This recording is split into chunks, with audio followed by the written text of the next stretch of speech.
नमस्कार दोस्तों, स्वागत है आपका जॉब नियुक्ति में। मैं आप सबका पुनः स्वागत करता हूं। मुझे उम्मीद है कि आप सभी अच्छे होंगे। तो दोस्तों, आज हम बात करेंगे रेल विकास निगम लिमिटेड RVNL की लेटेस्ट रिक्रूटमेंट नोटिफिकेशन 2025 के बारे में। इस वीडियो में आपको मिलेगा वैकेंसी का ब्रेकडाउन, जिसमें हम आपको बताएंगे application process, important dates, eligibility criteria, selection process और सिलेबस अगर अप्लाई आपको कैसे करना है स्टेप बाय स्टेप। तो आप इस वीडियो के अंत तक जरूर बने रहिएगा।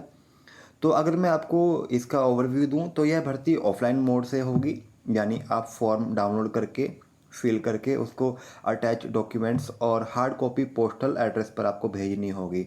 तो आइए बात करते हैं फिर अब जॉब वैकेंसी के बारे में।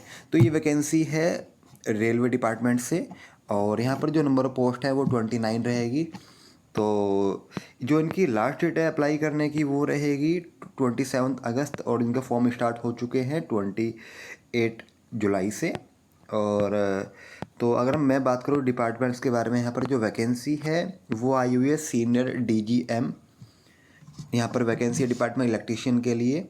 और यहाँ पर जो आपकी सैलरी रहेगी ग्रेड पे रहेगी वो काफ़ी बहुत बढ़िया रहने वाला है। इसमें आपकी सैलरी 80,000 पर मंथ से लेकर 2,20,000 तक रहेगी आपकी। और यहाँ पर इस पोस्ट के लिए वैकेंसी नंबर पोस्ट 4 रहेगी, जिसमें UR अनरिजर्व के लिए 3 एंड OBC के लिए वैकेंसी यहाँ पर 1 रहने वाली है।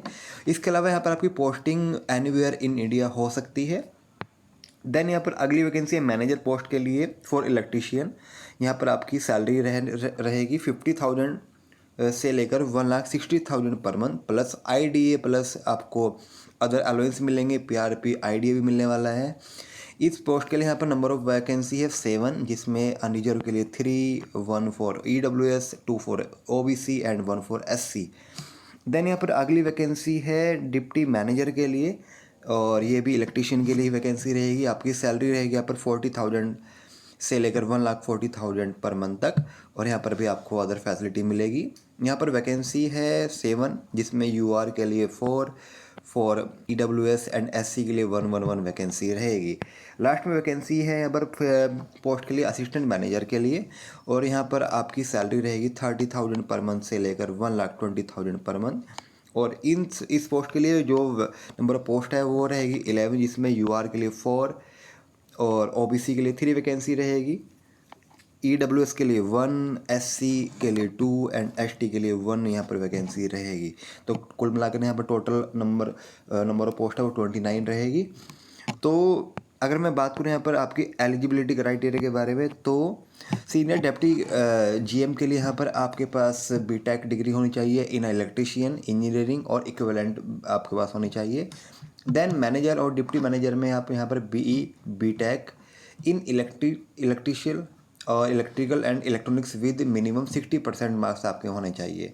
और ये अगली वैकेंसी जो है यहाँ पर है असिस्टेंट मैनेजर, उसके लिए आपके पास diploma in electrical and electronics with 60% marks आपके होने चाहिए। और एज लिमिट के बारे में अगर मैं आपको जानकारी दूं तो यहाँ पर आपकी सीनियर डिप्टी मैनेजर के लिए आपकी एज अप टू 40 ईयर्स होनी चाहिए, manager up to 40 years and deputy manager up to 35 years होनी चाहिए। देन यहाँ पर जो लास्ट वैकेंसी असिस्टेंट मैनेजर, उसके लिए आपकी एज होनी चाहिए अप टू 35 ईयर्स। और यहाँ पर आपको कुछ एज रिलैक्सेशन भी मिलेगा as per the government norms for SC ST OBC EWS के लिए। तो पे स्केल के बारे में मैंने आपको बता ही दिया है यहाँ पर। और अब आपको अप्लाई कैसे करना है, अप्लाई करने के लिए इनका एप्लीकेशन फॉर्म जो सबसे नीचे मिलेगा उसको फिल करने के बाद आपको अपने डॉक्यूमेंट्स अटैच करने होंगे, और उनको इनके ईमेल जो उनका एड्रेस ऑफिशियली कॉर्पोरेट ऑफिस जो यहाँ पर दिखाया हुआ है आपका बीकाजी कामा प्लेस RK पुरम न्यू दिल्ली 110066, उस पर आपको ईमेल करना होगा। और जो उनकी क्लोजिंग डेट है वो 27 अगस्त रहेगी, यानी उससे पहले आपको अपना एप्लीकेशन फॉर्म इनको मेल करना होगा। बाई पोस्ट भी आप इसको भेजना होगा आपको विद हार्ड कॉपीज़ आपकी। और इसके अलावा आपका जो DD बनेगा वो रहेगा 400 रुपीज़ का for UR and OBC candidates के लिए। SC ST EWS के लिए कोई भी फीस नहीं रहेगी यहाँ पर। और अगर हम अगली इन्फॉर्मेशन दें तो इसके अलावा आपको यहाँ पर जो पेपर रहेगा वो आपका ऑफलाइन मोड में रहने वाला है। यहाँ पर रिटर्न टेस्ट रहेगा, इसके बाद आपका इंटरव्यू होगा। दोने के लिए आप प्रिपेयर्ड रहे, उसके लिए आपको सिलेबस यहाँ पर बता दिया जाएगा। और इसके अलावा अगर मैं आपको जानकारी दूं तो यहाँ पर ये रहा इनका कंप्लीट पोस्ट के बारे में। सीनियर डीजीएम के लिए जो क्वालिफिकेशन मैंने बताई थी आपको, बी.टेक इन इलेक्ट्रिकल इंजीनियरिंग, और जो आपका एक्सपीरियंस रहेगा गवर्नमेंट ऑर्गेनाइजेशन और पीएसयू या प्राइवेट में, वो यहाँ पर साथ साथ इन्होंने बताया हुआ है। एलिजिबिलिटी क्राइटेरिया ये भी दिया हुआ है इन्होंने, official working in government organisation candidate must have minimum 7 years of experience in a relevant field as mentioned in the experience criteria. और इसके अलावा working officially working in CPSC, इसमें भी आपको 7 साल का एक्सपीरियंस होना चाहिए in a relevant field as mentioned in the experience criteria. और आपकी यहाँ पर सैलरी बहुत अच्छी रहेगी। और अगर बात करें प्राइवेट में भी यहाँ पर आपको वर्किंग एक्सपीरियंस होना चाहिए मिनिमम 14 years का, और आपका CTC शुड भी 25 lakhs पर एनम होना चाहिए अगर आप किसी प्राइवेट इंस्टीट्यूट में वर्क कर चुके रहो। तो इसके अलावा जो वैकेंसी थी मैनेजर के लिए, इसमें आपकी एज 40 years होनी चाहिए अप टू, और यहाँ पर आप BE या फिर B.Tech होने चाहिए क्वालिफाइड। और इसमें आपको कहा हुआ है कि आप रिलेवेंट वर्किंग एक्सपीरियंस आपको होना चाहिए, means electrical works in railway electrical engineering में आपने वर्क किया हो, renewable energy solar etcetera system में आपने वर्क किया हो, या फिर metro railway electrical work E&M and अगला है यहाँ पर एनर्जी ट्रांसमिशन और डिस्ट्रीब्यूशन वर्क्स भी आपने किया हुआ, या फिर इनमें से अगर बात करें गवर्नमेंट और PSU प्राइवेट में, तो आपको 4 years का एक्सपीरियंस होना चाहिए इन रिलेवेंट फील्ड। और प्राइवेट में आपको यहाँ पर 8 years का एक्सपीरियंस होना चाहिए। देन यहाँ पर अगली जो वैकेंसी थी डिप्टी मैनेजर, उसके लिए भी यहाँ पर उन्होंने बताया हुआ है, वो भी आप देख पा रहे होंगे। तो ये लास्ट वैकेंसी थी असिस्टेंट मैनेजर के लिए। यहाँ पर आपकी एज लिमिट थी 35 years, जिसमें आपने diploma in electrical and electronics में किया हुआ इंजीनियरिंग में ये, और साथ साथ आपकी जो परसेंटेज है वो नॉट लेस देन 60%, यानी कि आपकी फर्स्ट डिवीज़न होनी ही चाहिए, तभी आप इस पोस्ट के लिए अप्लाई कर सकते हैं। और वर्क एक्सपीरियंस भी आपको होना चाहिए, जो उन्होंने मेंशन किया हो, जो आप देख पा रहे हैं यहाँ पर अपने स्क्रीन पर। तो कुल मिला के मैं कहूँगा कि आपके लिए एक बहुत अच्छी अपॉर्चुनिटी है अगर आप B.Tech क्वालिफाइड है, B.Tech आपने किया हुआ है और आप PSC में जाना चाहते हैं, तो सैलरी के हिसाब से बहुत अच्छा आपको माहौल मिलेगा और एक गोल्डन अपॉर्चुनिटी आपके पास रहेगी।